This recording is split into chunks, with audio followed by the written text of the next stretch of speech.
জঘন্য হামলা করছে। আর কি দিতে হবে বলেন? আমি অসহায়। ওসি ফোন দিছে যে আপনার ছেলেকে সরায় রাখেন। একটা ওসি কি এই কাজ করতে পারে? 14 তারিখের আগে দেখাইতে পারবে না, এমন একটা ভিডিও তারা দেখাইতে পারবে না। এই ওসি এবং আয়ু তাদেরকে প্রত্যাহার করতে হবে। আমার মেয়ের যে জন্ম তারিখটা দিছে, সবচেয়ে আশ্চর্যের বিষয় হলো এই তারিখে আমি বিবাহ করিনি। প্রেম ঘটিত নাটক ওসি সাহেব সাজাইছে। এই জন্য আমরা যারা গাফলিতি করছে এই ওসি নাসির তার প্রত্যাহার চাই। মানে প্রশাসন জবানবন্দি নিল, এটা 1 ঘন্টার ভিতরে সারা দুনিয়া ভাইরাল হয়ে গেল। একজন ইমাম হিসাবে সত্য বলার কি আমার অধিকার নাই? একজন বাবা হিসাবে কি আমার মেয়েকে রক্ষা করার জন্য, একজন বাবা হিসাবে একজন মেয়ের ইজ্জত রক্ষা করার জন্য আমি কি এই সত্যটা বলতে পারি না? দর্শক, গাজীপুর শ্রীপুরে বাবার বুকে পিস্তল ঠেকিয়ে দরজা ভেঙে তার মেয়েকে উঠিয়ে নিয়ে গিয়েছিল। এই ঘটনা কিন্তু শুধু গাজীপুরে সীমাবদ্ধ রয়নি। আসসালামু আলাইকুম দর্শক, আপনারা সকলে ইতিমধ্যে জেনেছেন গাজীপুরে ইমামের কন্যাকে মাথায় বন্দুক ঠেকিয়ে তুলে নিয়ে গিয়েছিল দুর্বৃত্তরা। দর্শক, সেই ইমামের মেয়ে উদ্ধার হয়েছে এবং একের পর এক চাঞ্চল্যকর তথ্য বের হয়ে আসছে, যা জানলে আপনারা অবাক হতে বাধ্য হবেন। দর্শক, সেই ইমাম এবার নিজেই সংবাদ সম্মেলন করে জাতির সামনে মুখ খুললেন। আজকের এই ভিডিওটি মনোযোগ সহকারে দেখলেই আপনারা সবকিছু ক্লিয়ার হয়ে যাবেন ইনশাল্লাহ। তো দর্শক, চলুন বিস্তারিত দেখে আসি। জঘন্য হামলা করছে। আর কি দিতে হবে বলেন? আমি অসহায়। ওসি ফোন দিছে যে আপনার ছেলেকে সরায় রাখেন। একটা ওসি কি এই কাজ করতে পারে? 14 তারিখের আগে দেখাইতে পারবে না, এমন একটা ভিডিও তারা দেখাইতে পারবে না। এই ওসি এবং আয়ু তাদেরকে প্রত্যাহার করতে হবে। আমার মেয়ের যে জন্ম তারিখটা দিছে, সবচেয়ে আশ্চর্যের বিষয় হলো এই তারিখে আমি বিবাহ করিনি। প্রেম ঘটিত নাটক ওসি সাহেব সাজাইছে। এই জন্য আমরা যারা গাফলিতি করছে এই ওসি নাসির তার প্রত্যাহার চাই। মানে প্রশাসন জবানবন্দি নিল, এটা 1 ঘন্টার ভিতরে সারা দুনিয়া ভাইরাল হয়ে গেল। একজন ইমাম হিসাবে সত্য বলার কি আমার অধিকার নাই? একজন বাবা হিসাবে কি আমার মেয়েকে রক্ষা করার জন্য, একজন বাবা হিসাবে একজন মেয়ের ইজ্জত রক্ষা করার জন্য আমি কি এই সত্যটা বলতে পারি না? সবচেয়ে আক্ষেপের বিষয় হলো যেখানে আমাদের এমপি মহোদয় এস এম রফিকুল ইসলাম বাচ্চু ভাই, উনি বলার পরেও এখন পর্যন্ত তাদেরকে ধরে নাই। ঘরের দরজা ভেঙে ইমামের কন্যা সন্তানকে অপহরণের ঘটনার আদ্যোপান্ত জানানোর চেষ্টা করছেন ইমাম নিজেই। আজকে সংবাদ সম্মেলনের মাধ্যমে এই ঘটনার আদ্যোপান্ত তুলে ধরার চেষ্টা করছি। সরাসরি চলে যাচ্ছি সংবাদ সম্মেলন। হয়তো দিতে পারে, প্রমাণাদি তাদের কাছে থাকতে পারে, কিন্তু একটাও 14 তারিখের আগে দেখাইতে পারবে না, এমন একটা ভিডিও তারা দেখাইতে পারবে না। তাদের বাসার গেটের সামনে সিসি ক্যামেরা আছে, আপনারা তাদের এটা উঠান দেখান 14 তারিখের আগে আমার মেয়ে একদিন তাদের বাসায় গেছে কিনা। 14 তারিখের আগে সে ছেলে দোকানদারি করে, 14 তারিখের আজকে 2-2.5 বছর ধরে দোকানদারি করে, একটা ভিডিও দেখা আমার মেয়ে দোকানে গেছে কিনা দেখাইতে পারবে না। দ্বিতীয় কথা হলো, বড় আশ্চর্যের ব্যাপার হলো একটা কি জানি বলে কুটমেরিস। আপনি আমার মেয়ের যে জন্ম তারিখটা দিছে, সবচেয়ে আশ্চর্যের বিষয় হলো এই তারিখে আমি বিবাহ করিনি। এখন বলেন আর কি প্রমাণাদি আপনাদেরকে দিতে হবে যে এটা একটা জঘন্য হামলা করছে? আর কি দিতে হবে বলেন? আমি অসহায়। সত্যটা বললে, সত্যটা বলার কি আমার অধিকার নাই? একজন ইমাম হিসাবে সত্য বলার কি আমার অধিকার নাই? একজন বাবা হিসাবে কি আমার মেয়েকে রক্ষা করার জন্য, একজন বাবা হিসাবে একজন মেয়ের ইজ্জত রক্ষা করার জন্য আমি কি এই সত্যটা বলতে পারি না?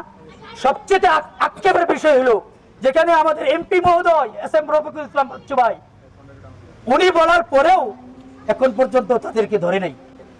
আমাদের আরো অনেকেই প্রশাসনে আরো অনেকেই চাপ দিছে, কিন্তু আমি ওরকম কিছু পাই নাই।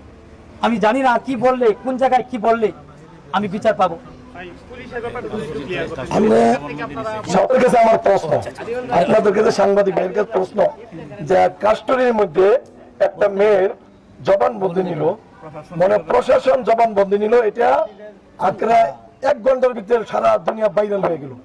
এটা আপনাদের মধ্যে, আপনাদের কাছে আমাদের প্রশ্ন, এই প্রশ্নটা আপনারা করবেন অনুমতি ছাড়া। এখন ব্যাপারটা হচ্ছে এই বক্তব্যটা পুলিশে নিয়েছে, পুলিশে নেওয়ার পর পুলিশ তাহলে ছড়াই দিচ্ছে। আপনাদের অভিযোগ থাকলে পুলিশের উপর থাকবে। হ্যাঁ, আমার অভিযোগ পুলিশের বিরুদ্ধে আমার প্রশ্নটা যেটা ছিল, পুলিশের কাছ থেকে কি কি ধরনের সেবা পান নাই, অর্থাৎ আপনি ন্যায়সঙ্গত যদি সেবা না পেয়ে থাকেন।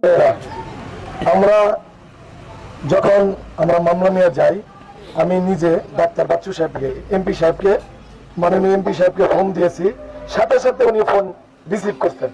ওনার সাথে আমি বললাম যে আপনার কি 1 মিনিট সময় হবে কথা বলা? আমি ব্যস্ত, আপনি কথা বলেন।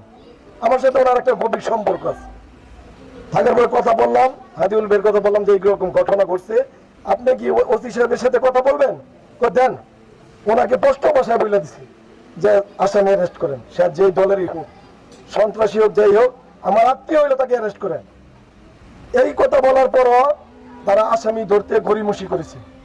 এবং আপনারা তো শুনতেই পারছেন যে ওসি মহোদয় এই কেলেঙ্কারি মানে প্রেম ঘটিত নাটক ওসি সাহেব সাজাইছে ভিন্ন খাতে নেওয়ার জন্য। এর আগেও দেখছেন বিভিন্ন জায়গায় এরকম ঘটনা করছে, গাজীপুরে এক ইমামের উপরে ঘটনা করছে, পরে এটা ভিন্ন খাতে সাজাইছে। এই জন্য আমরা যারা গাফলিতে করছে এই ওসি নাসির তার প্রত্যাহার চাই, হ্যাঁ আয়ু তারও প্রত্যাহার চাই। তাদের কাছে আমাদের এই মামলা থেকে আমরা নিরাপদ মনে করি না, এটা আপনাদের মধ্যে স্পষ্টভাবে জানাই দিতে চাই। এই ওসি এবং আয়ু তাদেরকে প্রত্যাহার করতে হবে। যে সমস্ত আসামি বলা হয়েছে, আর আপনারা যদি প্রমাণ চান প্রমাণ করতে পারবেন। আমাদের মৌলানা শফিকুল ইসলাম রহমানী সাহেব কাজল ফকিরের সামনে বসা ছিল, ওই মুহূর্তে ওসি ফোন দিছে যে আপনার ছেলেকে সরায় রাখেন। একটা ওসি কি এই কাজ করতে পারে? সাংবাদিক ভাইরা এর জবাব আপনারা ছুটিতে থাইকে সে এই কথা বলছে। এই জন্য আমরা যথাসম্ভব তাদের সহযোগিতা পাই না, এই জন্য তাদের প্রত্যাহার চাই। শ্রীপুর থানা থেকে তাদেরকে প্রত্যাহার করা হোক, এই জন্য আমরা এসপি সাহেবকে বলছি, আপনাদের মাধ্যমে বলতেছি। আল্লাহ তাআলা রব্বুল আলামিন এবং বিভাগীয় তদন্তের মাধ্যমে এটা তাদের বিচার চাই ইনশাআল্লাহ। আমি আমার মেয়েকে পাইছি, আমি মেয়েকে পাওয়ার পরে নানান ধরনের হুমকি ধমকির সম্মুখীন হচ্ছি। আমি আমার মেয়েকে উদ্ধারের জন্য শ্রীপুর থানা পুলিশ থেকে আমি সবচেয়ে বেশি সহযোগিতা যাদের পেয়েছি সেটা হলো র্যাব হেডকোয়ার্টার থেকে একটা টিম পুরাবাড়িয়া র্যাব হেডকোয়ার্টারে পাঠায়। ওইখান থেকে ক্যাপ্টেন ইমতিয়াজ স্যারের তদারকিতে আমার মেয়েকে অতি অল্প সময়ের মধ্যে আমি পাই। এই শ্রীপুর থানার ওসি নাসির যদি তৎপর হইতো তাহলে আমার মেয়েকে 3 দিন 4 দিন পরে উদ্ধার হয় না। ওসি সাহেব ইচ্ছা করলে ওই দিনই উদ্ধার করতে পারতেন, কিন্তু ওসি সাহেবের গাফিলতির কারণে আমি আমার মেয়েকে যথাসম্ভব উদ্ধার করতে পারি নাই, বিলম্বিত হয়েছে। এজন্য আমি আজকে সংবাদ সম্মেলনের মাধ্যমে আমার দাবি এই ওসি নাসিরকে অবিলম্বে প্রত্যাহার করা হোক এবং আমার এই মামলা সুষ্ঠুভাবে সঠিক বিচার পাওয়ার জন্য আমার এই মামলাটাকে ভালো একজন অফিসারের কাছে হস্তান্তর করা হোক। যেটা হলো আমার যে মামলার আয়ু, তাকেও নানানভাবে প্রভাবিত করছে ওসি সাহেব। আয়ুর বিরুদ্ধে আমি এতটা বলবো না, উনি যথাসম্ভব কাজ করতে চাইছিল কিন্তু ওনাকে কাজ করতে দেয় নাই, ওনাকে নানানভাবে আমাদের সামনে গালিগালাজ করছে, নানানভাবে প্রতারিত করছে।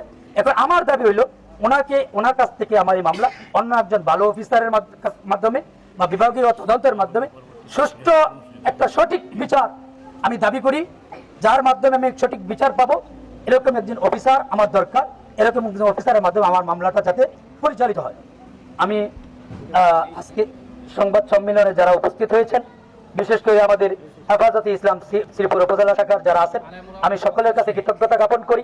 বিশেষ করে আমার মেয়ে উদ্ধারের জন্য যারা আমাকে সহযোগিতা করেছেন, এর মধ্যে আমাদের বাংলাদেশ খেলাফত মজলিসের সম্মানিত আমির আল্লামা মামুনুল হক এবং কেন্দ্রীয় সাংগঠনিক সম্পাদক মাওলানা ফয়সাল আহমেদ সহ বাংলাদেশ খেলাফত মজলিসের সমস্ত নেতাকর্মী, বিশেষ করে শ্রীপুর উপজেলা শাখার বাংলাদেশ খেলাফত মজলিসের নেতাকর্মী এবং বাংলাদেশ জামায়াতে ইসলামীর সম্মানিত আমির এবং জাতীয় সংসদের বিরোধী দলীয় নেতা, উনি পর্যন্ত এই বিষয়টা জেনে অত্যন্ত মর্মাহত হয়েছেন। উনি আমাকে সালাম জেনেছেন, কি আমাকে কি বলে ওনার পক্ষ থেকে সমবেদনা জানাইছেন। আমি ওনার কাছে কৃতজ্ঞতা জ্ঞাপন করি। আজকে এই সংবাদ সম্মেলনের মাধ্যমে সকলের কৃতজ্ঞতা জ্ঞাপন করছি এবং এই উপজেলার আমার পরিচিত বন্ধু বান্ধব, ইমাম, ওলামা এবং এনসিপি সহকারে সমস্ত সকলের কাছে কৃতজ্ঞতা জ্ঞাপন করে আজকের মাধ্যমে আমি এই সংবাদ সম্মেলন সমাপ্ত করলাম। অতি তাড়াতাড়ি দ্রুত সময়ের মধ্যে বাকি আসামিদেরকে যদি গ্রেফতার করা না হয়, তাহলে শ্রীপুরের ওলামায়ে কেরাম, তৌহিদি জনতা, শ্রীপুরের সর্বস্তরের মানুষকে নিয়ে আমরা আন্দোলনের ঘোষণা দিব। ফাঁসি চাই, অপহরণকারীদের ফাঁসি চাই, সন্ত্রাসীদের চামড়া, সন্ত্রাসীদের চামড়া।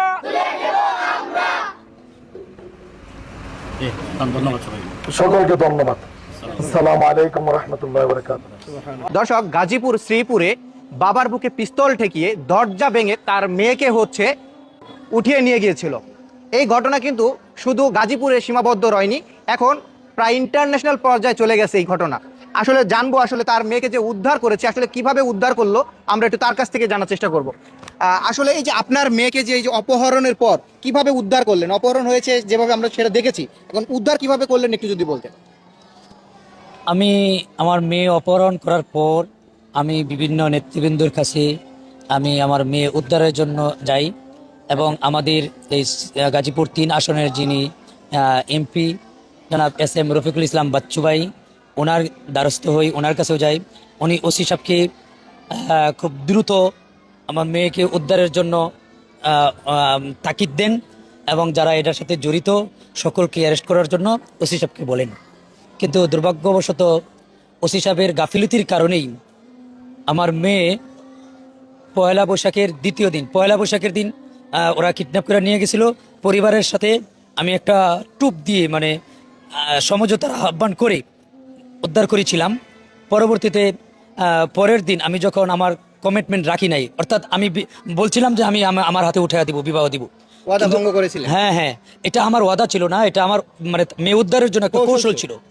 পরবর্তীতে যখন আমি এটার মধ্যে রাজি ছিলাম না, হ্যাঁ আমাকে এরকম বলা হয়েছে, আপনারা দেখছেন যে এখানে তারা বলছিল 8 লক্ষ টাকা কাবিন, আপনারা যে কোর্ট ম্যাজিস্ট্রেট দেখাইছে তারা মিথ্যা একটা, আমাকে বলছিল এর চেয়ে আরও বেশি 50 লক্ষ টাকা দিবে। আমি বলছি 1 কোটি টাকা দিলেও আমি দিব না, এটা প্রমাণাদি পাবেন আপনি সজল ভাইয়ের কাছ থেকে। আমি কোনো অবস্থাতেই দিতে যখন রাজি হইনি, তখনই তারা একটা মব তৈরি করার পরে আমার উপর, আমার ঘরের উপর ভাঙচুর করে আমার মেয়েকে তারা নিয়ে যায়। এরপরে আমি সকলের কাছে আমার মেয়ে উদ্ধারের জন্য সকলের কাছে যাই। ওসি সাহেবের তেমন একটা দেখি নাই। আমি আইন শৃঙ্খলার প্রশাসনের সর্বোচ্চ ব্যক্তিদের কাছে যাই, টিউনো স্যারের কাছে, আমাদের উপজেলা টিউনো স্যারের কাছে যাই, আমি এসপি স্যারের কাছে যাই, সবাই বলে, কিন্তু ওসি নাসির সাহেবের মানে অবহেলার কারণে আমার মেয়ে উদ্ধার করতে পারি নাই। আমার কত ঘন্টা পর আপনার মেয়ে উদ্ধার হয়েছে এটা একটু যদি বলতেন। প্রায় 60 ঘন্টা। 60 ঘন্টা পর আপনার অক্ষত অবস্থায় পেয়েছিলেন কি আপনার মেয়েকে? হ্যাঁ। কোনো শারীরিক নির্যাতন বা কোনো আঘাতের চিহ্ন এরকম কোনো ঘটনা ঘটেছিল কিনা? না, আঘাতের চিহ্ন আমি পাই নাই। শারীরিক নির্যাতন হয়েছে কিনা এটা আজকে আমরা কোর্টের মাধ্যমে তার মেডিকেল টেস্ট করা হয়েছে, সেটা ওইখানে রিপোর্টে বলা হবে। এছাড়া ওইরকমভাবে তাকে মারধরও করে নাই। তো সম্মানিত দর্শক শ্রোতা, আশা করি সম্পূর্ণ ভিডিওটি দেখেছেন এবং সবকিছু বুঝতে পেরেছেন। দর্শক, আপনাদের কাছে কি মনে হয়, এটি কি কোনো প্রেম ঘটিত সম্পর্ক, নাকি ইমামকে হুমকি দিয়ে ঘটনা ধামাচাপা দেওয়ার চেষ্টা করা হচ্ছে? দর্শক, আপনাদের মন্তব্য কি? আপনাদের মূল্যবান মন্তব্য অবশ্যই কমেন্ট সেকশনে জানিয়ে দিবেন। তো দর্শক, আজকের এই ভিডিওটি পর্যন্তই। আজকের এই ভিডিওটি ভালো লাগলে লাইক এবং শেয়ার করে দিয়েন। আর হ্যাঁ, নিত্য নতুন আপডেট ভিডিও পেতে চ্যানেলটি সাবস্ক্রাইব করতে ভুলবেন না। দেখা হবে নতুন ভিডিওতে, ততক্ষণ ভালো থাকুন, সুস্থ থাকুন, ফি আমানিল্লাহ।